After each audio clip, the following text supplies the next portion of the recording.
Alright, so Tahoe has been officially retired, and you can sit there and just watch all the work being done for you.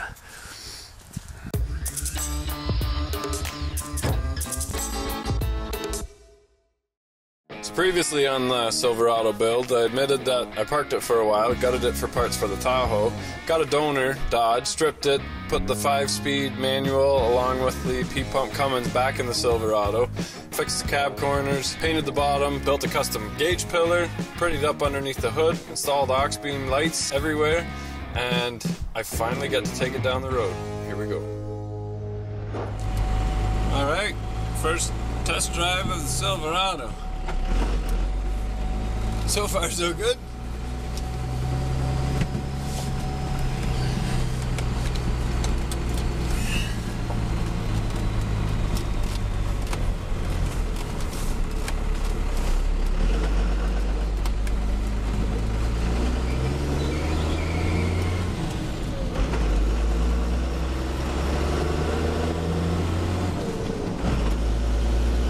Problem. Every time I push on my clutch, the brake pedal goes down. So that's no good. I guess I gotta get the GM pedal. It's so loud. Those tires are terrible.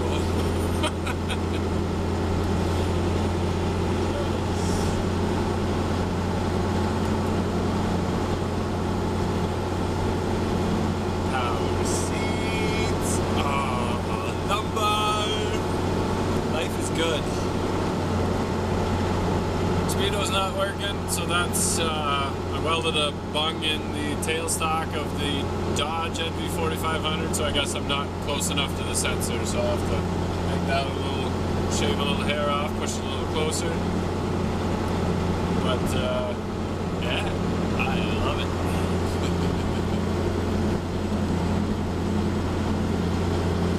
It's been a long time, friends.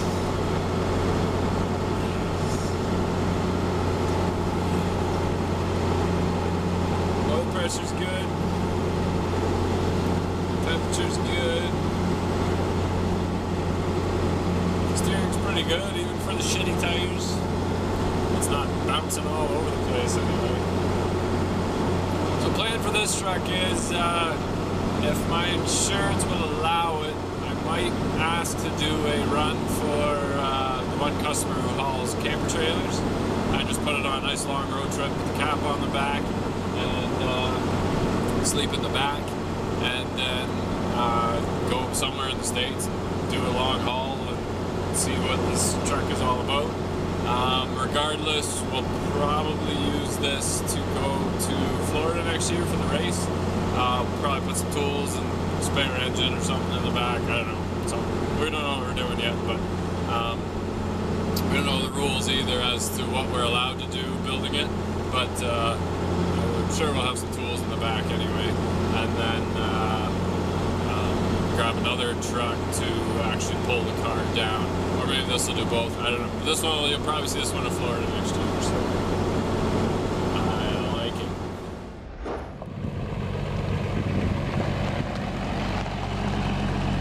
I got the clutch fixed. That's all. Feels great. So a few little bugs to fix yet, including no speedo yet, but 5th gear, about this sound and about this speed, should be about that speed. I just hooking up the boost gauge and the EGTs this Saturday afternoon, go see Hoogie and let him take it for a drive. It's been a few years since he's driven standard, and he's still a little awkward with big trucks, I think. I think he drove this once as an automatic. But we'll see how he does with big-ass truck with stupid tires on it. Here we go. This is weird. Oh, this is backwards. First is bottom left. Well, not really. You can use low. Yeah. But you don't really have to. Okay. You can take off in second. Nope. Yeah, and there's no parking brake, so foot on. Right. You remember how to drive standard? That brake is way low, eh? Yeah, I remember. Might just be a little bucky, so I'm sorry. I gotta tell you, I'm a little nervous. Are you nervous? Come on, I've driven all kinds of stick shifts, right-hand drives. Now here's some tire rub. Don't worry about it. It's a horrible grinding noise as the tire hits the fender. That's all good. No worries. Yeah.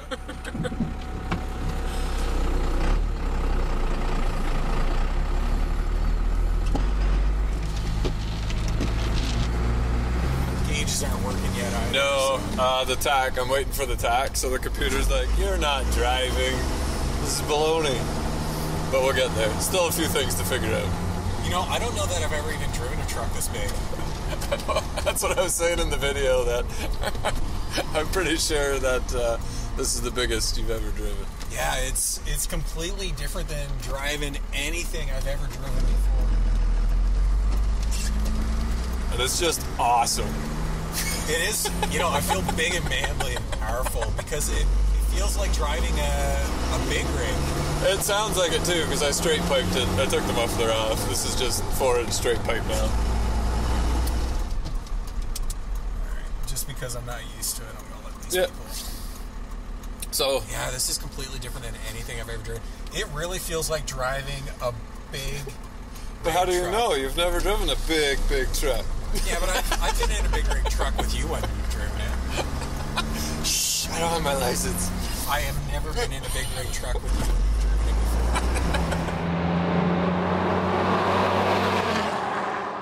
It's not so over the top that as a Dutchman I feel I have anything to prove. Right. Nothing to prove in truck. Well, this is weird. This is honestly probably the 4th or 5th time that I've been in the passenger seat. Yeah. And this has got to be the longest throw in a shift I've ever done in my life. 2 feet up, 2 feet back. Yeah, it is, like, it's tight. It's where it's supposed to be. It's not like the S10 where every gear felt neutral because that ball fell off, but... Yeah.